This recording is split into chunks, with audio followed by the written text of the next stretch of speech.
je voulais simplement revenir sur cette question euh, du contrôle de l'intelligence artificielle. C'est-à-dire, on a écouté, des grands noms se sont éventuellement inquiétés d'une IA qui pourrait nous échapper, on pourrait atteindre de telles puissances de calcul que peut-être cette IA pourrait devenir bien plus intelligente, en tout cas dépasser les limites qu'on pose là. Elle pourrait nous échapper et on avance la notion même de singularité technologique, l'idée d'un point de basculement au-delà duquel finalement les machines prendraient le pas sur l'homme. Alors est-ce que c'est vraiment futuriste, c'est vraiment de la science-fiction? Qu'est-ce qu'on peut en dire aujourd'hui? Charles Baudon. Alors, c'est pas futuriste, c'est de la futurologie. Mais le problème avec la futurologie, c'est de finir par ressembler à un prophète. L'erreur que commet Stephen Hawking, aussi grand scientifique soit-il, c'est de tenir des propos sur un champ scientifique qui n'est pas le sien. Et ça, c'est souvent ce qui arrive quand des scientifiques deviennent très avancés dans leur discipline. Parfois, ils se permettent d'avoir un avis sur d'autres choses. Pour l'instant, on n'en sait rien de cette histoire de singularité. Et même, on parlait de biais cognitifs, mais quand on parle de singularité, c'est toujours dans la même thématique en fait de fin du monde. On retrouve ici le côté de l'apocalypse, mais dans son sens non pas destructeur, dans son sens de révélation. C'est ça que ça veut dire à la base, apocalypse. Et là, quand on parle de singularité, on a Ray Kurzweil aussi, qui est le grand prophète des transhumanistes des GAFAM. Bon, l'idée, c'est toujours de nous dire, voyez, en 2015, on va avoir ça, on va avoir la singularité, puis bon, finalement, c'est pas arrivé. Alors non, vous voyez, ça sera en 2030. Pareil, on disait, vous voyez, c'était à l'aube de l'an 2000, on aura des architectures arrondies, des voitures qui volent, etc. C'est toujours la même thématique. Donc, ce qu'il y a de commun avec ces discours-là, c'est que ils n'arrivent jamais, en réalité. Ou en tout cas, il n'y a rien qui nous fonde, absolument rien qui nous fonde à dire que l'intelligence artificielle va être un jour consciente d'elle-même, par exemple. On ne sait même pas ce que c'est la conscience. Ni la philosophie, ni la science, ni la religion n'a une définition universelle ou complètement acceptée de ce que c'est la conscience. Donc on n'en sait rien pour ça. Hmm. Alors, on a largement dépassé déjà les 40 minutes, mais si vous êtes d'accord, je voudrais continuer sur un dernier point qui est celle de la confiance accordée à l'intelligence artificielle. Parce que voilà, on a évoqué là un grand sujet qui est un sujet, je ne sais pas si vous êtes d'accord, Vincent Barra, mais on est plutôt pour l'instant oui, un peu dans la science-fiction. En tout cas, c'est pas de ça dont il faut avoir peur aujourd'hui, que les machines prennent le pas sur l'homme. Non, non, non. Il y a un calcul qui est relativement facile à faire, hein, qui consiste à dire que euh, aujourd'hui, on est, en termes de puissance de calcul, on est à un facteur 1000 de la puissance de calcul d'un cerveau. Et que selon la loi de Moore, ça c'est un des arguments qui est avancé par les gens de la singularité technologique, selon la loi de Moore qui dit que même si elle n'est plus vraiment tous les 18 mois, on double la capacité de calcul d'une machine, dans 30 ans, un ordinateur aura la capacité de calcul d'un cerveau humain. Le pas à franchir, c'est est-ce que la capacité de calcul est équivalente à l'intelligence? Est-ce qu'il n'y a pas autre chose? Voilà. Donc, posons-nous cette vraie question. Est-ce que l'intelligence, c'est du calcul? Hmm. Voilà. Et à partir de là, on peut commencer à essayer de poser les choses à peu près correctement et de ne pas s'emballer Hmm. dans des dystopies à la Terminator. Oui, est-ce que l'accroissement de la puissance de calcul ou les capacités de stockage sont de l'intelligence et ni l'un ni l'autre ne sont de l'intelligence? Sur le Baudon, vous vouliez intervenir. Oui, c'est peut-être pour nuancer un tout petit peu sur le caractère assez extraordinaire des capacités de l'intelligence artificielle, c'est que ce qu'on est en train de dire là, c'est aussi parfois ce que disaient les grands critiques au début de l'histoire de l'intelligence artificielle. Un des grands arguments qu'on donnait, c'était l'intelligence artificielle ne pourra jamais battre les champions d'échecs aux échecs, parce que ça nécessite une capacité de création, ça nécessite plein de choses qui sont justement ce qui fait le propre de l'intelligence humaine. Bon, bah, qu'est-ce qui s'est passé? En 95, l'intelligence artificielle a battu Garry Kasparov dans un tournoi et a justement, ça a permis justement à sortir l'intelligence artificielle de l'hiver dans lequel cette technologie était plongée.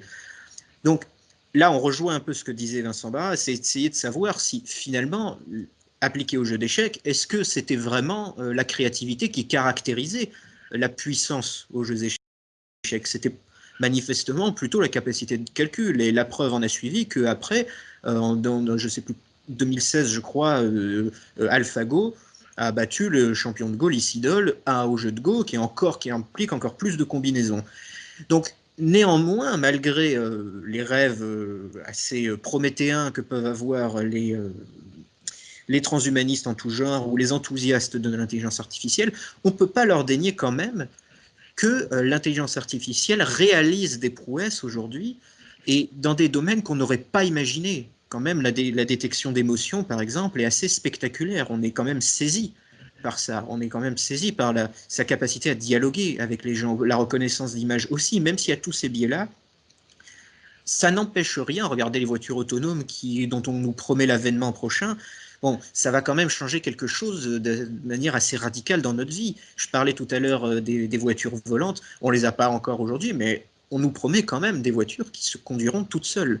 C'est quand même un changement de paradigme dans notre civilisation. C'est quand même quelque chose d'assez spectaculaire qui fait qu'on arrive à une automatisation de la société, à la fois dans nos lieux communs, dans nos propres lieux de locomotion, mais à la fois aussi, comme on l'a vu avec les biais cognitifs vis-à-vis des données, de la recommandation de publicité et d'images, aussi dans nos fonctions cognitives.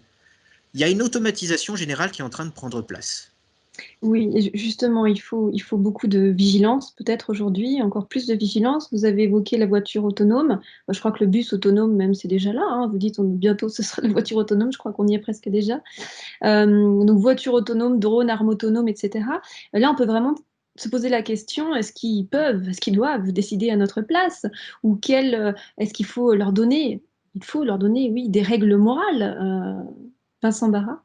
Et est-ce qu'on peut le faire? Là, on est en plein dans du Asimov. Là, hein. On est sur les 3 lois de la robotique d'Asimov. Hein. On l'a dit au début, il faut concevoir ces outils d'intelligence artificielle comme des outils d'aide à la décision, pas comme des outils de décision. La décision, on parlait du domaine médical tout à l'heure, la décision, elle revient à l'expert. L'intelligence artificielle, dans le domaine de la radiologie, par exemple, elle va être capable d'analyser à peu près 30 000 images par heure et elle va être capable d'enlever les 80% des cas dont elle est sûre qu'ils sont négatifs, et les 10% des cas dont elle ne sait pas vraiment ce qu'ils sont, plus les 10% des cas dont elle est sûre qu'ils sont strictement positifs, elle va les laisser à l'expert. On n'en est pas. Mais si l'expert, lui, n'a pas les capacités visuelles de voir la tumeur, ce que pourrait voir la machine, pourquoi ne ferait-il pas confiance à cette intelligence, justement parce qu'elle a une puissance de calcul qu'il n'a pas, ou en tout cas qu'elle a cette capacité-là qu'il n'a pas. Mais c'est pas qu'une question de puissance de calcul. Oui. Encore une fois, c'est pas qu'une question de puissance de calcul. On va évoquer un autre domaine. Vous avez des intelligences artificielles qui ont enregistré des albums. Hein, vous avez plusieurs albums dans différents styles musicaux qui sont sortis. À quel point est-ce que où est la part de créativité là-dedans? Vous avez des tableaux d'intelligence artificielle issus d'intelligence artificielle qui ont été vendus. La famille, je ne sais plus quoi, j'ai oublié le nom. Donc c'est une intelligence artificielle qui a fait des tableaux d'une famille complète, visage par visage, et ça s'est vendu un bras, je crois. Et voilà, on pourra toujours... il y a toujours la patte de l'humain, il y a toujours le petit plus. C'est quoi? Ça s'appelle de l'expérience, ça s'appelle de l'âme, ça s'appelle de la créativité, ça s'appelle de ce que vous voulez, qui nous distingue de tous ces algorithmes. Oui, néanmoins, il y a bien un moment donné où on va devoir instaurer des règles quand même. Ou alors décider que dans certains domaines, l'intelligence artificielle ne doit pas prendre le pas sur l'homme pour prendre des décisions qui vont avoir des lourdes conséquences, par exemple, sur les vies humaines. Par exemple, typiquement dans le domaine du travail, la sélection de CV, ou alors pour des prêts bancaires, etc. Il y a bien un moment donné où on ne peut-être qu'au début de tout ça, hein, et la technologie va trop vite finalement, et la législation, elle est un peu peut-être en retard, mais voilà, on est au moment où il va falloir commencer à réfléchir sérieusement à tout ça, Charles Baudon. Mais en fait, ce qu'on évoque ici, c'est un problème beaucoup plus général et beaucoup plus aux portes de mathématiques théoriques. C'est-à-dire que décider, il faudrait déjà définir ce que ça veut dire. Qu'est-ce qu'on considère comme une décision? Turing, c'est ce qu'il essayait de faire dans son premier article de 1936, c'était justement de donner une définition rigoureusement mathématique de ce que c'était appliquer une règle, et plus exactement appliquer ce qu'on appelait une procédure effective, c'est-à-dire le fait de suivre en fonction d'instructions précises, arriver ensuite à une conclusion qui conserve la vérité des prémices. Mais ce qu'il a démontré, c'est qu'en fait, il n'existe pas une machine universelle qui serait capable de répondre à tout type de problème, plus exactement tout type de problème mathématique. Je précise, c'est difficile de rentrer dans le détail technique, donc je vulgarise ici. Mais en gros, il n'existe pas d'algorithme universel qui répond à tout type de problème. Qu'est-ce que ça veut dire? Ça veut dire qu'il y a toujours des cas particuliers auxquels les machines ne peuvent pas répondre. Tout simplement parce que ça implique une vision d'ensemble. Et c'est ce qu'on donnait comme exemple tout à l'heure avec la radiologie et la médecine. On ne soigne pas une image. Quand la machine repère, par exemple, un pixel de cancer que le médecin ne pouvait pas repérer et qui va permettre au médecin de prévoir et de faire de la prévention très très en amont de ce qu'il aurait pu faire lui seul pour son patient et lui dire des mois à l'avance, attention, vous avez telle chose, telle maladie, on peut le traiter très en avance, etc. Ce n'est que ensuite parce que le médecin a une vision d'ensemble de la situation de son patient.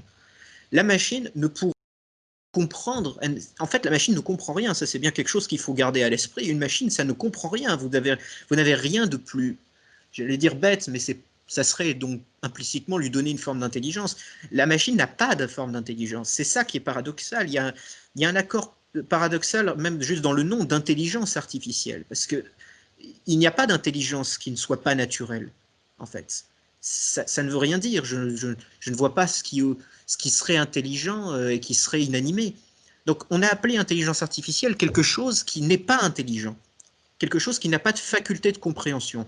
Donc, le monde des données, le monde du calcul, comme on l'évoquait encore plus tôt, ne peut jamais vraiment en dire plus que ce qu'on lui donne à manger, c'est-à-dire des données, et de ce qu'il va nous donner en sortie.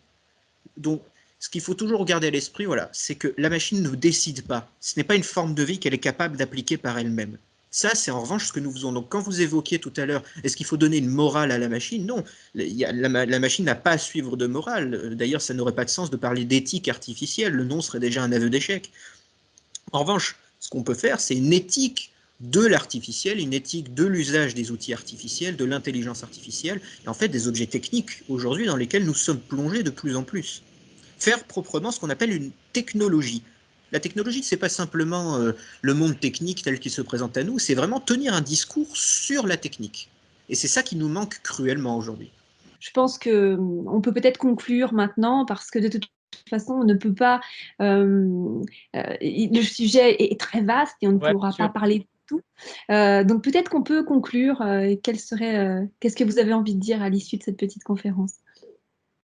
Disons qu'il y a deux manières de voir l'intelligence artificielle. Vous avez l'IA positive qui considère effectivement que l'intelligence artificielle est vue comme un assistant de l'humain, et l'IA négative ou l'IA dystopique qui considère qu'on va arriver de manière assez rapide, plus ou moins rapide, à cette fameuse singularité technologique, et puis on va finir au mieux sous le joug des machines et au pire mort. Voilà, donc je pense qu'il faut être relativement raisonnable et raisonné autour de tout ça. Il y a de très belles opportunités autour de tous ces outils, dans la mesure où, pour ne pas en avoir peur, il faut bien être informé. Il faut comprendre comment ça marche, les tenants, les aboutissants. Il faut avoir un regard critique vis-à-vis de tout ça. Et pour avoir un regard critique, le mieux, c'est de connaître un minimum ce qu'il y a derrière. Voilà. Et ça, c'est vrai pour toutes les choses de la vie, pas que pour l'intelligence artificielle. Voilà, savoir raison garder, exercer son sens critique et apprendre finalement. Exactement, apprendre. Charles Vaudan, pour conclure.